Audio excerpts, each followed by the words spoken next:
From the arena to the front office, this is Scoreboard. This episode is powered by Swyftx. Hi, it's Chris Titley here. On today's episode of Scoreboard, I'm joined by Duncan Armstrong in person on a beautiful Brisbane morning, Tuesday the 8th of July, 8:11 a.m. Duncan, how are you this morning? I'm fantastic. It is actually the 45th today, is the 45th anniversary of Origin 1 in 1980.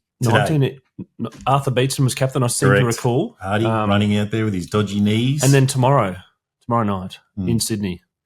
Decider. How are we going to go? I think we're going to go really well. Like Kevin Munster's a bit of a setback with his dad, Stephen, passing away this week. So there's going to be a lot of emotion. But yeah, there's always a lot of emotion around Origin. It just having a grieving captain is a whole different element that probably we haven't seen in 45 years, that's for sure. So, yeah, I feel for Kevin Munster's family at this time. What'll it do for his performance? We'll have to wait and see. New South Wales is a fantastic team. We've made some interesting we've dropped our captain in this series. Cherry Evans, the first time since Trevor Gilmister in 97 that we've dropped a captain. But they've got such an amazing team. Like right across the park, they've almost got us covered in every single position. So, it's kind of a little bit like Fatty Vorton's Neville Nobodies. Yep. That was in the ARL, I think it was. Yeah, that was during the war. Yeah, that's right. During the war between the NRL and Super League. Super League, yeah. But the Perth Rams. Yeah, that's right. The Mariners. Adelaide Rams. Sorry. Adelaide Rams. The Perth. The Mariners. What was the Perth? Western Reds. Western Reds, that's right. Yeah. The Hunter Mariners, yep. Hunter Mariners. Yeah. The Crushers, the South East Queensland Crushers. Choo-choo. Yeah, get on the train. Yeah, I did the duty on them. So, yeah, it's an interesting time. You're a league fanatic? I'm a tragic, yeah. I'm a league tragic. Does that come from early days of your youth? You're kind of watching I played a little bit of junior rugby league. I played in a curtain opener at Brown Park under lights in 1980 against Rod Wishart and his son's Paul Harrigan. Good players. He's a great player. Yeah. So, and his another son's playing now too. So, yeah, I had a little bit of history in the underages and really got a feel for it and fell in love with it and never not been in love with it. So, growing up in Rocky, who was your team?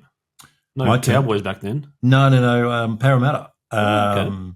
They were winning a lot. They won 3 grand finals in a row. So it was a hard one. But we didn't get many games up there. You had to get lucky on TV to get the Sydney games, and you listened to it on the radio. And so Norman May was ABC Radio National in those days, and you'd get a bit of Frank Hyde and stuff like that. But we didn't get a lot of games. We got all the grand finals, and back in those days, my 2 brothers and I would run outside and during halftime because it was played in the afternoon.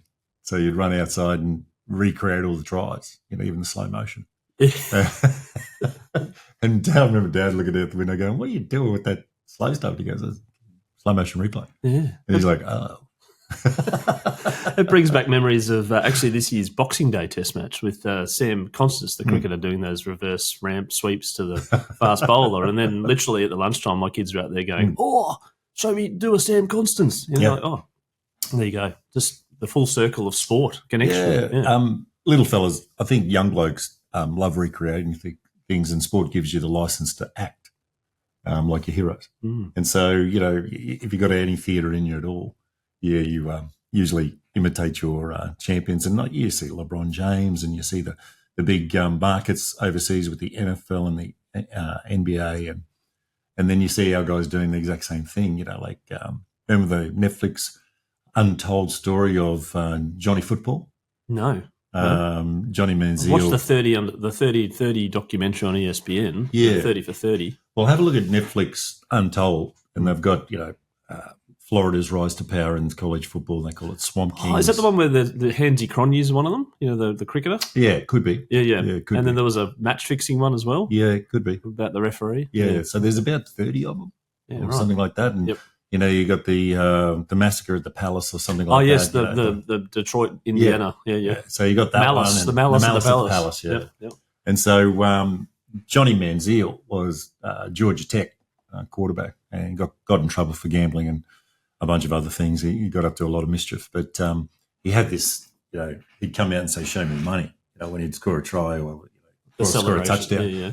And then, the Brisbane Broncos are doing it the next weekend. Yes. You had Renault doing it, and you had half a dozen players and half a dozen teams doing it. So sport gives you the license to imitate your heroes or to act. And there's a lot of euphoria that goes with sport. Scoring a try in the NRL in front of the home crowd is, top shelf.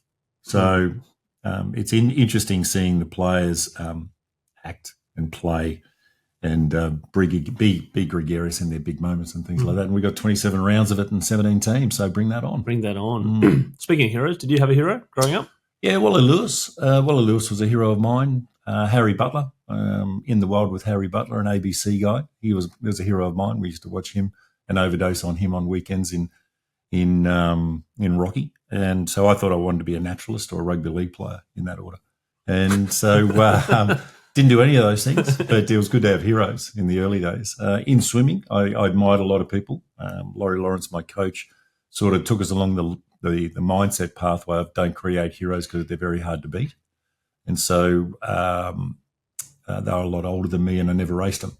So people like Steve Holland, the Mean Machine guys had an influence on me, like Neil Brooks and Greg Fasala and Mike Delaney and Graham Brewer and Mark Stockwell.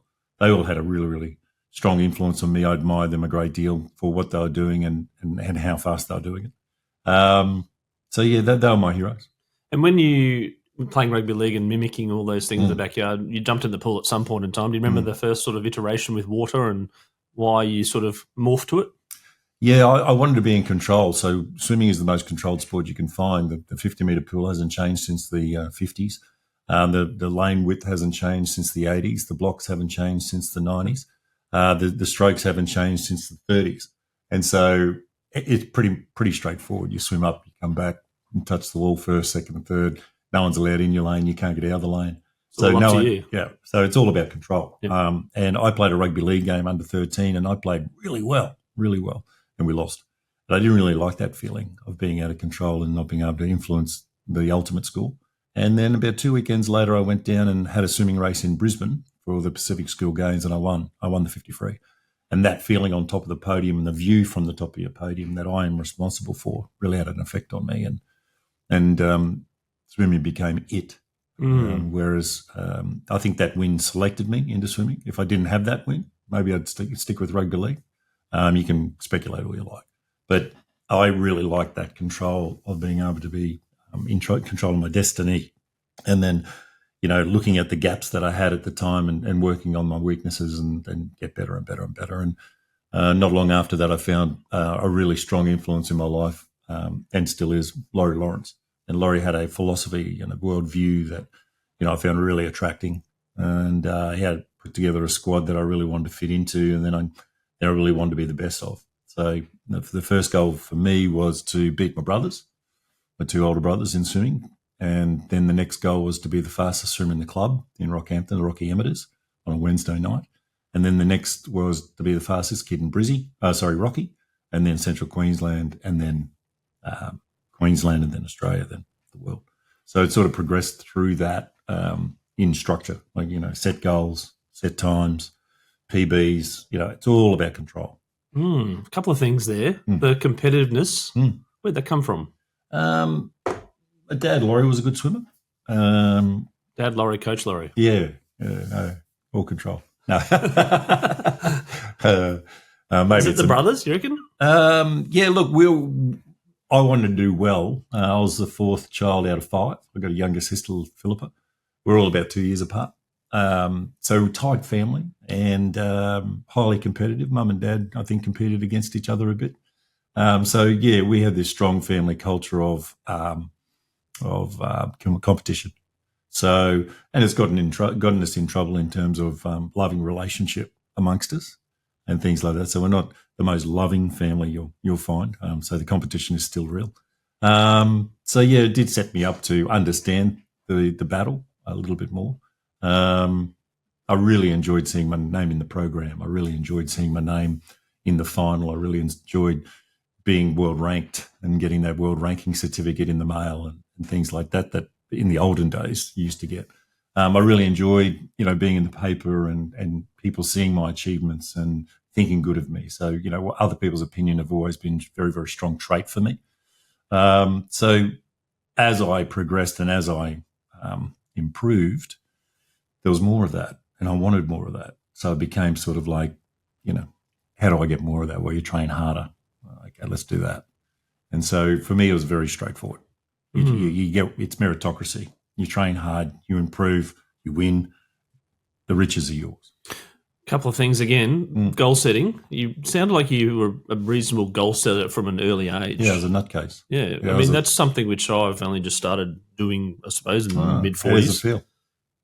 It's a little bit cathartic because you sort of, but it also structure as well about like where am I going and why. And it's only really because of Scoreboard and the athletes and people that I've met that had these goals or big, hairy, audacious goals. I'm interested in whether there was that number one in the world early on, or whether it's like, no, I just want to be the number one here. And when you took that step to go, right, I want to be number one in the world. Yeah. How did that come about? Well, you're probably feeling it the same way. Like when you hang around eagles, you're sore. If you hang around turkeys, you start gobbling. You know what I mean? So every group that I wanted to be amongst were better than me. And I aspired then to be in that group and then above that group and on to the next group. So I've always been very, very good at identifying, hey, that group looks like it's going somewhere. I want to be part of that. Or, goal setting gives me intent, gives me structure, helps me with my procrastination, helps me with my traits, personality traits that I definitely have. And you can do a psychological test, like whether it be Jordan Peterson's or the Enneagram or DISC or Myers-Briggs or, there's millions on the market. And it all comes out strongly what my traits are. And, I'm very enthusiastic. I'm very extrovert, but I got a great level of self-reflection and some other things that sort of like spell out that I really care about where I'm going and what people think. So I'm prone to that. And I'm going to use that to my advantage. So what am I prone to? Get in your flow state and get on with it. And don't get confused about what you're not and then trying to be something you're not. So in the 80s, we had a lot of coaching staff, and this was the psychology of the time as psychology was growing in the 80s into sports psychology. Work on your weaknesses. But then that all flipped on its head because they're like, we're getting all these athletes out of their flow state working on their weaknesses. And if we double their weakness, it's still a weakness. It's just not as weak. Whereas if we double their strengths, there's world records and gold medals, right? Paul Roos calls it his superpower, doubling down on his superpower, just focusing 100% on what he was good at. Not 100%, sorry. Yeah. I rephrase.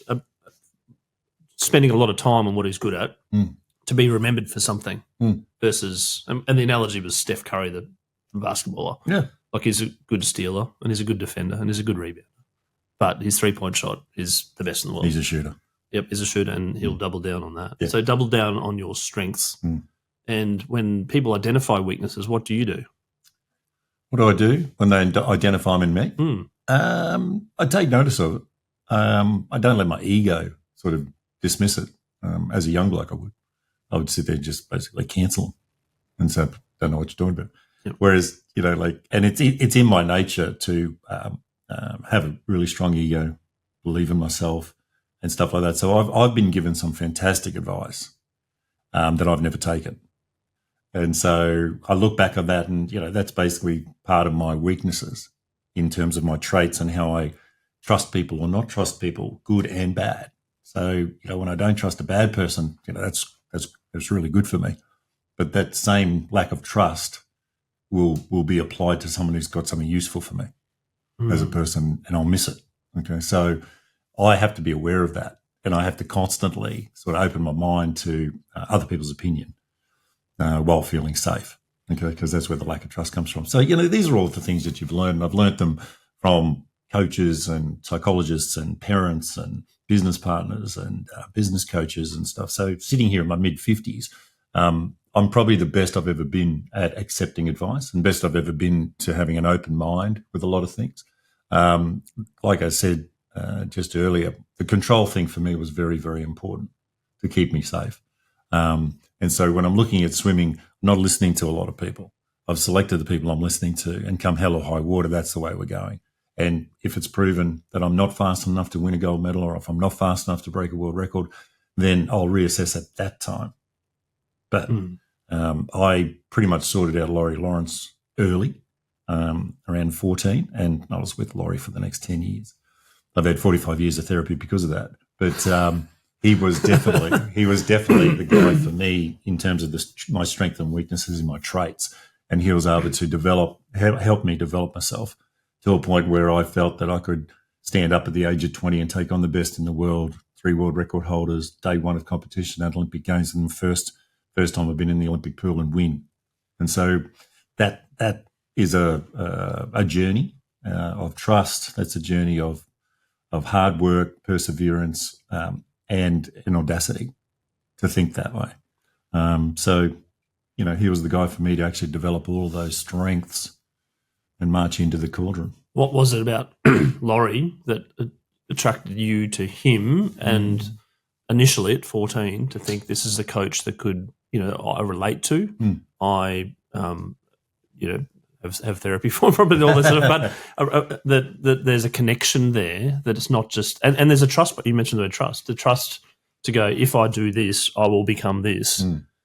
Anyone can say that, but why? And Laurie said it, and you go, well, actually, I believe it. Because Laurie lived it. Laurie has an enthusiasm that you'll rarely find. Like there can't be 2 Laurie Lawrences. There's just not. And so he really lives his ethos.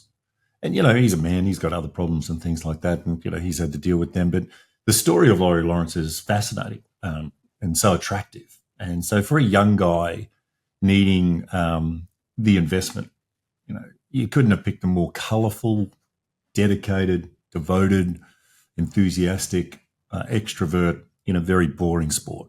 Like if you've done 2 swimming sessions in a row, you know how much of a grind it is. It is boring. You go up, you go back 200 times a session. And then, have to pile the pressure on and get better at it and better at it and better at it. And every day you're basically judged how good you can go 200 laps, right? And so into that comes this flamboyant, articulate, educated coach who really wants to grow people. Like Laurie, I'll give you a Laurie Lawrence story that gives you a bit of a snapshot. We're shooting an ad for Telstra at Homebush, and this is just before the Sydney Olympic Games, around 2000. Maybe it was after 2000. But anyway, we're sitting there. We've got a full crew, where they've got heated towels, and it's beautiful. And not like the Scoreboard set up here. You can you get a flat white though. Yeah, it's not like advertising here. So anyway, we're sitting there, we're on the side of the pool, and the whole ad is he pushes me in. I'm in a full suit, or it was for actually Fox Sports. So I'm in a full suit, and it's all about getting the right comments, And so we have to do it 2 or 3 times, which means we set up 2 or 3 times. And on the other side of the pool, in lane 0 or 1, is this young coach with about 15 swimmers. Okay, and it's a junior squad, and he's watching her. He's just drawing his attention. And then we go for a break to set up again, and we've lost Laurie. We come back 10 minutes later, and Laurie's gone. And then we see her, and he's over there, and he goes, "Now, darling, you've almost got 3 or 4 good swimmers here. If you just get them to do this and this, so he can't stop. Anytime there's a kid in the water, he wants them to do better. He wants them to take them to the next step. So he's a born teacher, okay, and he is a teacher by trade. He's a chalky by trade. But he just can't stop. He loves investing in young coaches. He loves investing in coaches of any description. He loves investing in swimming. He loves investing in swimmers, no matter how they present, multidisciplinary swimmers, all of them. He just loves improving swimmers. And so that's been kind of his life mission without being defined that way. And so, you come into the pool and he's ready. He's up. It's like you at this podcast this morning. You're ready. You're going. A lot of similarities. And so, and that's very comforting. When you've got a bad shoulder and you can't swim and things like that, he's going to find a way. And so when you sign that kind of a deal between 2 men, and one of them's that dedicated, the swimming part becomes reasonable. Mm-hmm. You talk about pausing and reflecting in your life about achievements, and you got to that particular race in '88. You won, and the continuous improvement by Laurie was there a point there where you paused and reflected and said, we've done it, and then Laurie just turns around and, right, we've got another Olympics to go to? Like when did you stop, or did you just go, that, you've done it, mate, this is great, and let's have a little bit of a break now? Yeah, I don't think it's in your nature as a relationship to do that.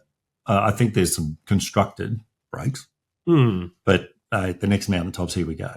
And how did that feel with you? You got to the top of the world, confusing. And you've done it. At times, and now you're confusing. like, okay, what next? Yeah, but see, these are the routines that you're used to, because you go to your districts, you win it, and he goes, right, on to state. You go to state, you win it, and he goes, right, on to nationals. And at 18, I went to the Commonwealth Games in 1986, and I won 2 gold medals there.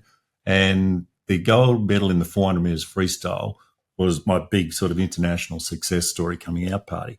And so we won that, and I won it in a 3:52. The world record was 5 seconds faster, owned by Vladimir Selnikov. So in 1986, at 18, I'd reduced my best time by 4 seconds, won the gold medal for Australia. And I'm sitting there, and we'd been out on the night before. We're just about to go out because I'd finished swimming, and we're having this really reflective moment, to your point, and that's why it reminds me of the story. And I'm sitting there, and Laurie's looking at me, and he goes, how good is it, mate? Gold medal for Australia. First time out in the big stuff. And you've hunted down a gold in the Com Games. How's it feel? And I'm like, unreal. And he goes, 2:52, best time by 4 seconds. How's that feel? And I'm like, pretty sweet. And he goes, you're standing shoulder to shoulder now with all the people who've won a 400 metres freestyle at Commonwealth Games. That must be pretty sweet. It's a good crowd. And I'm like, it's a great crowd. And he goes, yeah. 18 months till Seoul, mate. Do you think it's good enough do you think 3:52.4 is good enough to beat them all? I'm like, no, mate. He goes, no problem, mate. I'll see you in the morning, 5 a.m. Let's go. Right. So there you go. I was almost on the mark with the gold medal. And then, we walked across the road to the gold medal pub in Edinburgh. We stayed there all night, and I came back straight across the road because I left my gear at the pool, jumped in my togs and did an 8K session day 1. On the march towards, and this is 2 days 2 days after winning gold. And Laurie was like, let's go, mate. No one's going to wait for you. Where'd you leave your medals? Back at the hotel? Yeah, no, I just sent them all back with the manager. Yep. So had a great time. I've just got to go to the pool. Yeah. Like, are you sure you should be at the pub? No. Yeah. No, it's all good. Months. Like, it was the forming of a great story. It's a are you going to flinch? Will you blink? Is the grog more important? Are the crowd over at the gold medal bar more important? Do you understand the mission? And are you brave enough to sort of start a story today that in 18 months' time might get you the ultimate prize? Are you going to flinch? And so, it was like it was one-upsmanship for sure, because he set me up, and now he's basically given me the offer. You're good enough to start tomorrow. And coming into the final of the 200 and the 400, what were you thinking in your head around, I'm just going to give it my best shot, and if my best shot's not good enough, I'm okay with that? Or are you going, no? No, you don't get in that mindset, mate. The mindset goes like this. My training times coming in for 3 weeks are indicating that I'm red hot, all right? So I'm going to get a drop. And my time might drop far enough that you can't beat me. But we know we're going to get a drop. So then it turns into the contest. I'm good enough to take these blokes on toe-to-toe. I'm good enough not to look at their scrapbooks, reputations, or give a shit. I'm now fast enough in my test sets that if I get up on the blocks and I actually have the race that I can do now, the rest is just basically flows, right? The results take care of themselves. But there's your mindset's not even in basically the finish. It's in the execution. It's like the finish is part of it, but you're now not looking at the man. You're now looking at my lane. And if I don't flinch, and I use this as my weapon, and I don't actually look outside my lane, I win. So you don't get, maybe if I do, maybe if I don't. All of that is in there, okay? But you just don't address it. You're that mentally strong enough and fit enough, and you've done the psychology, and you've been here for years, okay? So there's no difference between... But you're only 20, don't forget. I know, but I've been at this for 5 or 6 years, and I've been kicked in the teeth and had bad races and shit myself and stuff like that. So I've had every type of race you can pick, and I've had the flow state. Okay, so that's what I'm heading to. I'm an experienced campaigner at 20. I am. Yes, it's my first Olympics, and yeah, it's gargantuan and the 4-year clock, No, and just Matt the beyond pressure it, is going to yeah. crush me. I get all that. But I've got a guy in my corner and I've got teammates in my corner who've been there and done it. So this is business as usual for them, and I'm with them, right? So I'm not addressing basically my lack of experience. I'm not addressing, hey, this is the first time I'm doing the Olympics. I'm taking it in going, wow, the Olympic ring's on my chest. It's exciting shit. I get it. And I'm drawing all that excitement into it going, I'm not going to miss. I'm not going to miss. But I'm not then putting the other in it, what if, right? It's just doesn't exist for you. You are never going to address that heading into an Olympic Games. And if you do, you're not set. Okay. And that's what I was taught. And that's what I knew. And so I was fast, like faster than I've ever been before. Like we're going to get a major drop here, and I've already got a pretty good time. Like I'm Commonwealth champ, right? Commonwealth, best in the Commonwealth, not Commonwealth champ. So I'm going to beat that. I know I'm going to beat that. So that's all upside, right? But then I'm going so fast and I'm like, well, why not? Someone's got to bloody win these races. Why not me, right? So that's our mindset. And I've got a guy and I've got a setup and I've got a routine that's all about me. And I've honed it for years, mate, at shit meets and big meets. So I'm at my best. I'm the best version swimmer of myself, and my times indicate that I'm actually better. So it's all upside. You walk around completely bulletproof. Nobody is, people could shoot a gun at you and you'd be Superman. Think, not a problem. You're that big, you're that strong, you're that in flow. And everything is just like, I'll give you an example. Everything goes into protecting your legs and who you are, right? Now, it's a 500-metre walk to the pool. We were behind a fence, right? The pool and the village behind the same fence. But it's a 500-metre walk. And Seoul was like Darwin Heat, right? So we ran for a whole year getting our legs ready for that 500-metre walk because we found out it was going to be a walk, right? So we've done the work. We don't have to search for a solution. Then we get to the apartment building. It's 23 stories of the Australian team. There's 2 lifts, right? So we're on floor 13, three floors for the swimmers. There's 10 floors above us. The lift is full all the time when you want to go to the pool because everyone's going off to do warm-ups. At the same time, probably. Yeah. Of course. Yep. And they're tiny lifts, right? So I would take a book out to the stairwell and just sit there. And it'd take me 40 minutes to get a lift, and I couldn't give a shit. Okay? Whereas other people are starting to get a little flustered. Yeah. Well, they're getting flustered and they might walk down the stairs. And then there's some more energy burn. Well, yep. Then you get sore legs. Like I'm primed for 4 laps, not 10 stories, 13 stories. Not a chance. Not a chance. I didn't even dream about walking those stairs. Not a bloody chance. But I'm seeing 3 of my opposition. How do you do that research to get to that point? No, well, you accept it. Well, you know what your legs can't take. So you just don't do the activity, right? Yep. And so with all the running that we did, okay, and it was just slow, 6Ks after every session, just what we need, more aerobic work, right? Yes. And so we're doing 10 kilometres of pool and a 6K run every day. The rest of the Australian team are watching us do it, and they're going, what are you running for? I'm like, oh, it's going to be a walk when we get there. And they just didn't take it up. They didn't rate it and take it up. Now, I saw 3 of the opposition that I was racing in that race that takes 1 minute and 47 seconds, all sweating and trying to get bikes and golf carts to the pool because they knew they were shot. They knew their legs are not going to, and they've got to do this for a week. We'd been there for 10 days. So, we sorted a lot of the small things, the 1%ers out before we got there. And then our attitude towards protecting your legs and protecting your 4 laps is paramount. Instead of going down to the village and getting all the free Reeboks and cheap Reeboks from Eat to One Village and everything like that for 10 days, I sat on my bed, I went to the food hall and I went to the pool. Didn't leave the village because I knew that and I was excited to get down there and get all the cheap stuff for sure. I was a poor kid from Rocky. I had $300 in my pocket, I think, for the Olympics. That was it. And I really wanted to get down there because once the Americans got there, the bargains were over, right? So, I had teammates coming back, boxes of Reeboks and everything like that, and I'm like, I don't care. Yeah. So you're in the zone. Exactly. But it's discipline on the blocks and then into the race itself. What's going through your head? What are you thinking in your head? Is it just going, you know what to do? Or like, oh shit, they've come out fast? Yeah, it's all execution. So the fastest swimmer in the world, Matt Biondi, got beside me in lane 5 after the heat. So I was in heat 14 up against the world record holder, Michael Groves. And I pulled up 15 out. I just swam in, didn't strike the wall. So broke the Commonwealth record, dropped my time by 2 seconds, got lane 6 in the final, fastest final in history. 3 world record holders, the 100, 200, and 400 world record holder win there, the European champion. And everybody else is the who's who. And, little old me, the Neville nobody in lane 6, okay, came from 48th in the world. The two Germanys back then, wasn't it? It was West Germany. Yep, East and West. Yep. There was only a West German in the race. The East Germans didn't do well in the 200, but they won the 400.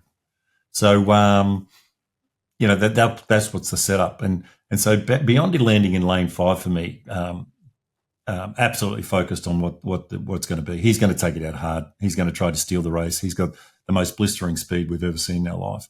He was the Michael Phelps of the 80s. He was just the biggest stud in swimming. And 6'7", 6'8", big fella, bigger than Thorpe. He was going to push a lot of water forward. That was going to create a wave. The wave of the lane ropes weren't going to hold that wave, so that's going to give us an advantage. I'm not going to lead him in the first 100. He's going to lead everybody. So if I get in his trough, he's going to drag me out 2 laps in the first 2 laps, first half of the race, a lot faster than I probably would do on my own. So that's the advantage. So that's when the gamesmanship comes into it. But the focus I had the whole time was just execution. Don't flinch. Don't get scared. My legs were shaking on deck. I was nervous. My guts were just rolling. Your heart rate would have been up. Yeah. But see, this is where the lessons of legends and champions come from, and this is the investment that we do with our Olympians. Laurie knew Herb Elliott, and Herb, would have got bronze medal 36 years later after he won gold in 1960. He was that fast, right? Didn't get beaten in 1500 in his life, Marquee athlete in every way, shape, or form, and a legend of a bloke. And so we got selected. We're just about to get selected for Seoul. So this is about 9 months out from the gold medal. This is about January, height of the summer. We'll ploughing the work into us, and Laurie gets Herb to come and talk to us, the Lawrence swim team. And so we've got about 30 swimmers, hopefuls in the room, and Herb comes down and he does this exercise, and he goes, "Hey, I'm going to call you out, people who think they're going to win gold, and I'm going to get you to tell me what you're going to do behind the blocks and what you're expecting." So he calls me out, and I go, "Well, I'm going to do these ones to the Canadians, and I'm going to do this, and I'm going to look at my girlfriend in the stand and blow her a kiss," and all this sort of stuff. And, I just ham it up massively. And he's just on the ground laughing. He's just like, "You're not going to do any of that shit, mate." I'm like, "Well," and he goes, "No, mate. This is not the 100 metres in the race, the sprinting. In the sprinting. It's not on the track." And he had a really good laugh about it. He goes, "I'll tell you what's going to happen." Then he just broke it down, right? And he got serious. And he broke it down. He goes, "Mate, you're going to take if anybody gives you the opportunity to run off deck, you'll take it. You're going to be that nervous that you're think you're going to shit yourself and piss yourself at the same time. You're going to get a wandering groin injury, which is going to start at your ankle and it's going to hurt, then go to your knee, then go to your groin, then go to your back, and you think, I'm not going to be able to swim." He said, "Your goggles are probably going to break. The togs are going to be too tight." He said, "You're going to feel that you're not up for it." And he said, "It's normal," right? So I get out on deck 9 months later, and I get this phantom pain in my groin. I would have shit myself. I'd run off deck. My legs are shaking, and I'm not handling it. And because I could think about what Herb said, I was sweet. Mm-hmm. It all became normal. And we just had to get in the water. And when there was a break, and back in the olden days, you're allowed to have 2 breaks. So people sort of fox and drag it out and push and shove you and stuff like that. So there was a couple of breaks, but, mate, I was good as gold. And, I just had to take the first 6 strokes and get under the armpit of the guy beside me, Matt Biondi, and my first 2 laps were sorted, and that's exactly what happened. And then when he started to tie up, because the 200 is a little bit too long for him, he died right on cue, and I was away from him at that point and just steaming home. Mm. So our execution was absolutely perfect, and I touched the wall, and my life changed. Did you know that you'd won? Yeah, so that's my most vivid memory. My most vivid memory is having my head down in the 200 metres freestyle on day 1 at the Seoul Olympic Games at the age of 20. I've got 3 world record holders on my left, and I haven't breathed on their side on the way home, so I don't know where they are. I don't know if I'm winning or losing, but I put my head down. That's not good for a person that wants to be in control. Yeah, but I'm totally in control of my stroke. Okay. And my stroke means if I'm going my fastest, I'm breathing on my right. That's my stroke. So I'm not going to swing my head around and ruin my rhythm. I'm just going to take them on, right, and not flinch. So it's about that again. It's about, am I in control, not to flinch, not in control of them, right? And so with 12 to go, I put my head down, 10 strokes to the wall, touch with my right hand. They're all on my left. I touch with my right hand. I know my hand is on the wall. Okay, I'm done. And I look over and the water is still smooth. No one's arrived. Is that an analogy of life, to swim your own race? Yeah, like there's a lot in that. And swimming is one of those individual peak. sports where it just presents it. What do my competition do? Yeah. What's going on over here? What I think of people will not make me swim faster. What I think of people won't make them swim slower. So you put your head down and you went for it. Yeah. And that's like life. I'd practiced 2 million times. And then your life changed. You mentioned your life has changed, and it did change. Yep. And how did you deal with the cameras, the press? The only gold medal, only medal in the 88 for the swimmers? Only gold medal. Only gold medal. So I won a gold and a silver, and we won another the bronze. media's just gone, Duncan Armstrong, where's he come? Yeah. Bang. How'd you go? How'd you cope? It was all a whirlwind. Yeah. I wasn't ready. I didn't have the skill set. It was great. Like a lot of it was really exciting stuff. Yep. Yeah, really exciting. To be the center of attention was really, really good. Was what I wanted and what I thought I needed to be a little bit more complete and all that kind of thing. It didn't turn out that way. Look, fame promises so much and delivers so little. Okay, but the moment didn't. The moment delivered. Oh, absolutely, mate. You know, like everything you'd ever read about, heard about, or watched on TV happened to me. It was amazing. Like everything that I'd heard other champions talk about that euphoric moment, about the car crash, slow motion scenes, it all happened to me. You know, like I can remember swinging around and looking at the scoreboard, and it had D. Armstrong, AUS Australia, and there's this number one flashing, blink, blink, blink. In slow motion. Blink, yeah. And I'm looking at it, and then the letters WR just flashed straight up. So there was a world record. You're now the best in history. You've won Olympic gold medal at a full strength Olympics, because we had boycotts in 80 and 84. Yep. So this is the first time East versus West, neutral ground, let's go. Everybody showed up. And so it all just came together, bang. And so your subconscious, the moment that you've been basically planning and imagining and those 6K runs, yep, right? All of it. To walk the 500 metres and the elevators reading and all. Yep. Every single part of that investment is now a reality. So it shifts from your subconscious dreaming and into the real, and you sit there going, well, and the transition is what slows everything down. And, you know, like I've got photographs of myself getting out of the pool and grabbing my Australian teammate, Tom Stakovich from WA, and lifting him up almost above my head and putting him down. I can't remember seeing him. I remember having interviews with the American broadcasters at the time, and I can't remember having them. I remember walking in and putting my tracksuit. I can't remember walking in, putting my tracksuit on, or doing the drug test. The first time I come back to actually outside my body and back in, I'm walking down the pool deck, and Dawn Fraser is way up in the press, and she's running down because she's had a few. And she is rolling down the ground, and I think she's not going to stop. She's going to hit and probably land on deck 2 meters down, right? But anyway, she pulls up, she looks at me, does a thumbs up and goes, "Welcome to the club." And I'm looking and going, what are you talking about doing? So I still don't get it. I walk all the way around the back of the block, back of the dais, and I look up and then it lands, right? So it's about 10 minutes later. 10 minutes. And I go, oh, and I look up at Dawn, and Dawn goes, "You dickhead." Yes, that's right. You were just, take it all in. It was just all around me. It was just all over me and all around me, but I wasn't computing yet. And Rod McGeoch came and gave me my gold medal as an official for the Australian Olympic Committee. Then he went on to win the Games for Sydney 5 years later. But Rod McGeoch gives me the gold medal. He goes, "Well done, mate." And I'm like, "Yeah, no problem." I just had no idea what was happening. With age, does it get better? Yeah, of course. Like you get more reflective. So you run through small moments, big moments. You get in contact with people's moments. So they give you their memories of standing in the stands and what was happening all around me in their moments, because they've had an Olympic moment with me as well.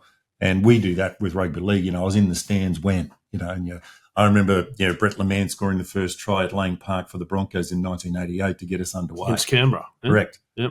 No, it's against Manly. Was it Manly? 44-10, because they were the reigning premiers, 87. Maybe Canberra was the away game. Can't remember. But anyway, yeah. So 88? Yeah. Yep. Yeah. March 88. Big year for Brisbane in 88, by the way, Expo. Yep. As well. It was awesome, right? And so much happening, right? So as you get older, people then supply their memories, and then you unpack, when you're seeing 10 years after 1988, we had an Australian reunion with the Australian team, and our masseuses, Sue Stanley and Dorothy Foley, came along, and they were part of our performance staff. Dorothy was a top-level physio and things like that. So they'd take care of the swim team, and you're having 2 or 3 massages a day. It's terrible. And so my routine was to get in, warm up, come for a massage, see Laurie, go down to the ready room, and you do it, and you're ready to go. And, that's the final help you can get, because as soon as you walk in the ready room, that's it. Everyone's an enemy. So I'm lying there, and I was the only one up for that first race. So I had 2 masseuses, one's working on my calves, one working on my back, and we took a sports scientist away, a very famous sports scientist called Jeff Bond. And Jeff did amazing work with Pat Cash to win that Wimbledon title and stuff like that. Jeff's an eminent psychologist, sports psychologist, kind of defined the whole era for Australia. And Jeff comes along and he goes, okay, Duck, you're about to go down. What do you reckon we should talk about? Just to invest. He's excited, I'm excited. But I'm lying there and I'm totally in control. I am laser focused, and there's nothing touching the sides, right? And apparently I roll over and I go, well, I'll tell you what we're talking about, Jeff. How about you fuck off and I'll go and win a gold medal? Good enough? And he goes, good enough. And he walked off, right? And both the girls are like, so now I don't even remember that. Yeah, I have no recollection of talking to Jeff. Yep. But the two both Sue and Dorothy came up and were having a couple of champers at the reunion 10 years later. And she goes, Dunk, my favourite memory is you going to tell Jeff Bond to fuck off. And I'm like, what are you talking about?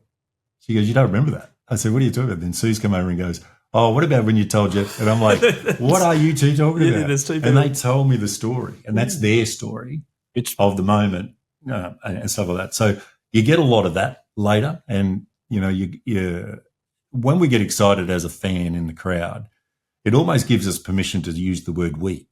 I talk about the Broncos like, we won last night. We scored this. We did that. We're 5th on the ladder right now. We're 3 ladder spots higher than we were last year under Kevy. So Madge keeping his job. So all that we. And so I've had a lot of those moments, which I treasure, because the effect that you have on people going out and doing your job can sometimes be exciting for everybody. So. And now in your profession and what you do, people hear the word Duncan Armstrong and they think swimmer. They think, oh, well, the gold medalist. I'd like to hear him speak about that.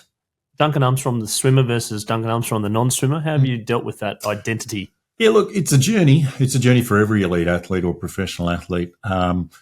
You have to come to terms with yourself, because one career is finishing, and the career is basically what's defined you. And I had trouble with the identity that the swimming gave me, because you'd walk anywhere and then people say, what do you do, mate? And you go, I'm a swimmer. Everyone lands it, because swimming in this country, everyone's done it, right? I used to swim. Yep. And then you say, not as good as you. Not Friday night swim club. I did that. I did it at school. What was your favourite stroke? Freestyle. Yeah. What did you like about it? Oh, it's just, freedom. I felt control. No. I felt the same way. I didn't compete. I played cricket. Okay. In the summer. It was cricket or swimming. It was a bit of a hard, and rowing as well nowadays. But I didn't swim. By the way, I was just mimicking what people would say. Is that right? They're great. Yeah. TFC. Thanks for coming. Thanks for coming. So let's go back to the conversation. How does it go? Oh, well, people say, what do you do, mate? And you go, I'm a swimmer. And they land it. They go, and then the next question is, any good? And you go, yeah, not bad. And that's all I had to explain about myself. When I stepped away from the swimming, I lost all that. And so people say, what do you do? What do you do with yourself then? And you're like, I do a bit of Italian radio, and 3 minutes later you finish. Trying to tell people what you do. So Australians have a really curious and, I guess, pigeonholing way of dealing with each other. And they go, what do you do? It's really just like, how serious do I have to take you? What you do defines you. And and I wanted that. I did that. I was a Nazi about that. Do people go, what school do you go to? That's a bit of a Queensland thing as well. Brizzy's a school town, and Sydney's where you live. Is it? Okay. Yeah. So all about the suburbs and stuff like that. And then they go, oh, when they hear something. Oh, totally. They go, oh, yeah. I was like next door at the coffee shop. You got a coffee machine? Yeah, I got it from Aldi. Oh. It's fair enough. It's how we are. And I'm brutal at it too. I pigeonhole people. So getting pigeonholed is, kind of just deserves for what I do. And that's the way we are. We've got a chip on our shoulder as Australians, and we're desperate about how we look to other people and how much we've got, and we say the tangible things. Right? Yeah. And which brings it back to the world of AI, that things like that now, that actually winning a gold medal is something which no one else can ever take that away from you. Oh, yeah. Well, see, that's an interesting technology future we're moving into, right? And it's something that I told my boys the other day. We went for a hike up in Mount Barney and things like that, and they're bitching and moaning by about hour number 7, soft. And I said, yeah, but you've seen something today, no one can take it away from you.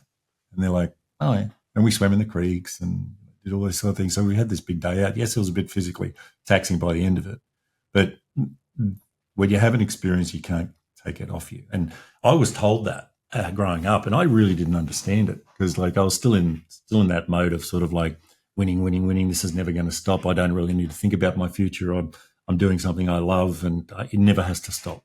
Age and injury is never going to catch me, right? And older guys would say, no one will ever be able to take it off you if you win this race. And I'd look at them and go, what are you talking about? Why is that important? But as you get older, you think, okay, I gotcha. That you've seriously invested in work, done hard work, and you've got something out of it. And Dougray can take that away from you, right? But that also speaks about a lack of maturity in terms of your emotions, that you have to go to that to feel complete or something or important or whole or things like that. So, what I've learned outside the water is easily more than what I've learned in the water. It's definitely helped me, but I've done a lot of journeying through alcohol and drugs and, mental challenges and emotional challenges to get to a point where I think I've got a pretty good grip on who and what I am and what I offer, especially to my family, children, got 5 of them. So I'm prouder of that journey than probably the journey that made me famous for those years. And it's not a destination thing. It's a continuing journey thing. So I've got a lot more to learn, but I'm really enjoying the process of the people that I'm around now, the work that I'm doing, and the place in society that I have. When you were 20, you were talking about being in the zone and being, fiercely determined to achieve your goal. Where did fun come into it at all, and life post that? Yeah. You're very serious to kind of win a gold medal, but then you're a fun guy. Do you like having fun? Did you have fun swimming? Yeah, my dad has got a great sense of humour, and so the Armstrongs, we love our jokes and we love chipping each other and stuff like that, and we've always loved humour. My kids love humour because of me. So that sort of flows downhill. And then my coach, Laurie Lawrence, loved humour too. So he's a very, very entertaining and funny guy. And he brought, like I said before, he brought a lot of entertainment to a very boring sport. I'm very grateful for that. But we're always up for it. Well, always up for a laugh and fun, things like that. So I've been very blessed with the main influences in my life, the 2 Lauries in my life, my father and Laurie Lawrence, that they've both got a wicked sense of humour and really enjoyed coming from, the humour thing from 2 different sides. So I've applied that and I've always used that. And I always felt swimming was fun. Like, when I was a younger bloke, I would swim 10 kilometres in the morning with Laurie Lawrence yelling at us, play in the pool all day, and then wait for Laurie to come back at 3 o'clock in the afternoon and beat us up again. And I'd do that 2 or 3 times a week. And Laurie would look at me and go, "You've been here all day?" And I'm like, "Oh, it's been awesome." And he goes, "Okay, let's go." And I'm like, "Yeah, let's go." There was never a moment of... Oh, there was tons of moments of hate, There was tons of moments of being sick of swimming, can't look at swimming. I heard an AFL player, I forget his name, but I was on stage with him. That's good, isn't it?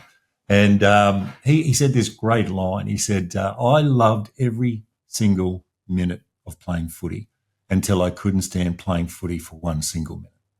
Right, that narrow, like going, right, Yeah. just this, And that I was hate it. this, I just can't do this And, anymore. and it's a beautiful saying, right? Yeah, it is, isn't it? Yeah. And I felt that way, when I retired from swimming, and I got this beautiful 92, photograph getting out.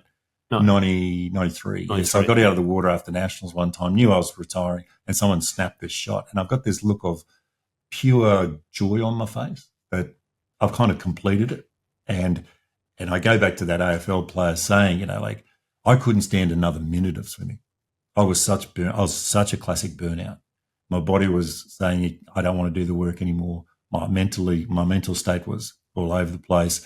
I couldn't, compete with the young blokes coming through like Michael Klim and Grant Hackett and these sort of guys. It was my time, and nothing was going to make it better or lengthen it. And, there was a few things going on in my personal life as well, divorce and things like that at the time. So there was a lot going on, but I remember listening to this AFL player's one-liner, and I'm like, that's actually it. That's the arc. You start out, everything is possible, reasonable, and this is what we do, and then it sort of starts to get more complicated until you end up at the other end of the bell curve, at the arc, hating it. And it's torturing you to a point that you can't stand it anymore, and you must run away, or you must leave, or you must do something else. And my temperament is not for coaching, not for anybody else's dreams and emotions. So I was never going to stick around swimming. And then the media showed up, and then all of a sudden I had this real purpose about storytelling and commentary that absolutely lit me up again, in the same way as the 13-year-old was in swimming. So I've had these two wonderful careers around swimming, one as a participant, one as a commentator, that I just treasure. Mm. And do you enjoy what you do now? Yeah.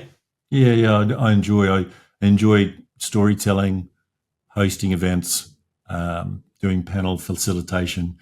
I enjoy bringing my energy and my gregarious to microphones in any way, shape or form, whether it be commentary, commentating on the radio, commenting on the radio, commenting on television, fronting for charities, fronting for corporate partners, being a representative. So I'm articulate. I've got a good skill set. I love people having a good time, and that translates on the microphone. What's the key to being a good facilitator? Being a fan of the people you talk to. I think digging into it, doing the work. So again, it comes back to how much control do you have with knowing your subject, and then getting them to open up and tell their stories that they find interesting, and the audience catches it. So you're not there for the audience as a facilitator. You're basically there for the client, which is the person you're talking to. If you can open them up to be at their best in their flow state, the microphone catches it and everybody else does. And then you get, these magical moments where they tell stories they've never told before. They share things that are really insightful, that absolutely light up the crowd, whoever the crowd might be. And, you're talking about, achievers. And achievers have always got something to tell, whether you're in the corporate space, the leadership space, the sports space, the political space, the music space, the arts. Doesn't matter what space you're into. If you've invested work in it, you've got something to share, because you can argue about colours and footy and politics, but you can't argue with a person's story, because that's all they've got. And if you're good enough to get their story out of them, their hard work and their investment, their life lessons, we can catch. And that's why we like long form podcasts, because it just goes for 3 or 4 hours sometimes. But no one can read a book, but we can listen to that for 8 hours, because the way we can consume medias and people's story. And everybody is attuned to this opening of every speech. Once upon a time, right? The end. At the end as well. Correct. Yep. So you start any microphone work with, hey, I'm going to tell you a story, or once upon a time, or let me tell you, this is what I learned. Everybody's all ears. We are attuned as people to listen to stories. We are attuned to it, right? And unfortunately, no leadership manual will tell you to do that. So CEOs, managers, GMs, they stand up and go, right, now what I wanted to talk to you about today, or something like that. Or this meeting is about, everyone just goes, one of the pet hates I love is like this will only take 45 minutes. I mean, I might have said that to you this morning, the podcast or so, but, like people go, or this is a 12-minute read. You're like, oh, 12, no thanks. They do that on some of the articles now. Yeah. You're like, no, too long. Yeah. Don't tell me. If I read it, I'll enjoy it. Yeah. Yeah. So, and if leaders got it there and say, hey, I'm excited to be talking to you about this story, you just bring them along. Everyone's like, oh. Yep. But to your point, if you start boring, you start boring. How have I gone so far? Mate, you've killed it. You've got a great guest. And who? James Armstrong? No. What's his name? And he's carrying you. Yeah. I'm going to have a sore back after this. Well, I've got a sponsor now. I'm very proud of you. Yeah. Swyftx. My friends at Swyftx. That is a huge step, because when you're getting paid for the stuff you love. Oh, it's, you didn't get paid for what you love, did you? Yeah, I got paid. Did you get a gold medal bonus? I did. Was it meaningful?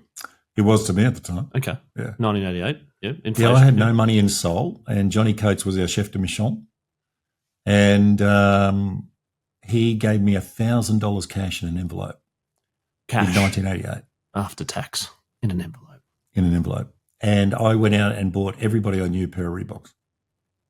Went through it in 2 days. You didn't go to the freebie demo Olympic thing and stashed a whole Well, lot that was of it. coming. Yeah, we did. I got freebie everything. Okay, so I didn't miss out. And I'm very, very grateful to the power of a gold medal.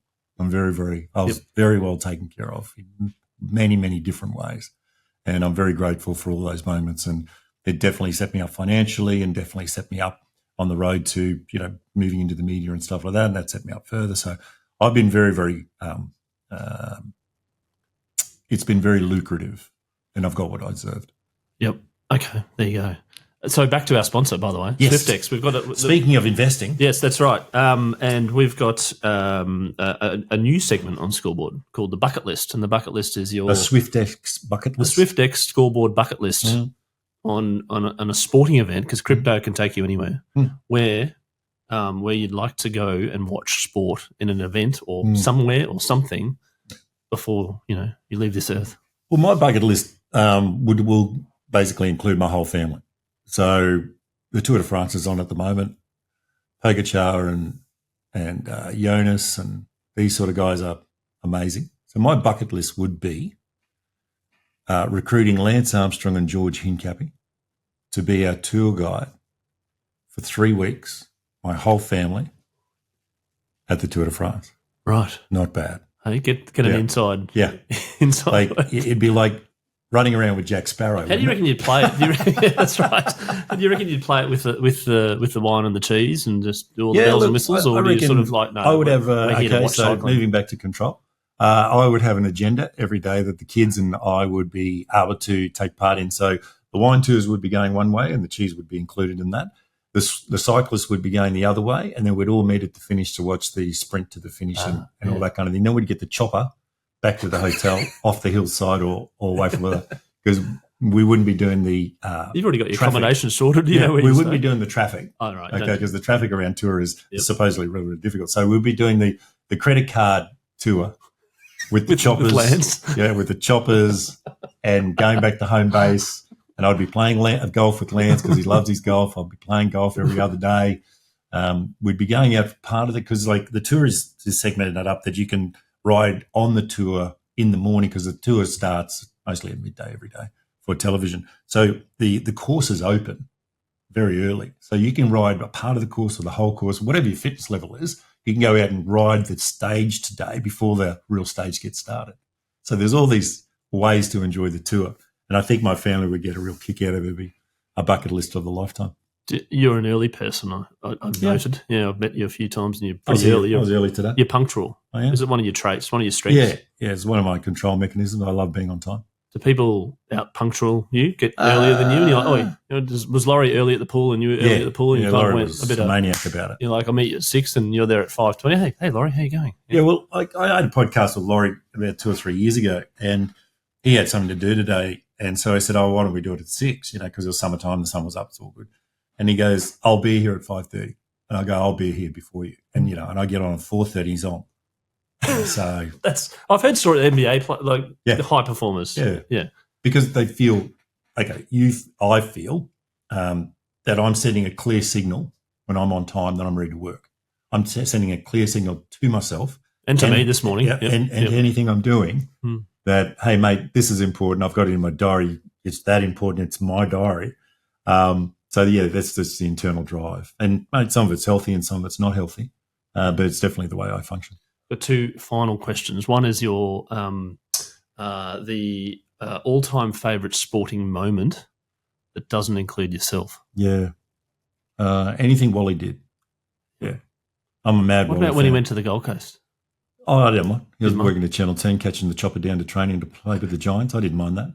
He was still a superstar. Yeah. Wally Lewis was waiting for me when I finished swimming because he was working for Channel 10. His first job in 1988. He was on the pool deck in Seoul.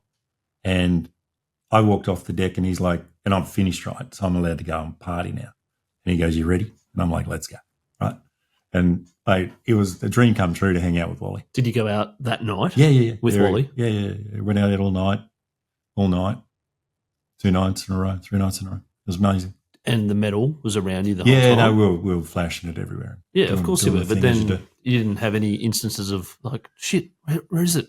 You always no, my medal got stolen in 1996. I lent it to the Australian newspaper. I haven't done my research on that, I'm sorry. Yeah, that's okay. I lent it to the Australian newspaper and someone in the Australian newspaper's building just walked out with it. So I lost my gold medal, got a new one. My wife wrote to Lucerne and they made me up a new one and I'm very grateful for Becky for doing that because now the kids have got something and I show other kids. But I would send my medal to schools right around the country and it would always come back. So for 13 or 14 years, it was never a problem. Never a problem. Then all of a sudden someone's flogged it from the Australian newspaper. Can I say the Australian newspaper one more time? Yeah. Didn't get a sorry. Didn't get a... From the Australian? Yeah, from New Zealand. Didn't get anything. Didn't get an apology. Didn't get... Nothing. Just disappeared. They wouldn't let the police in the building to interview people. It just... Very un-Australian for the Australian newspaper. The Australian newspaper.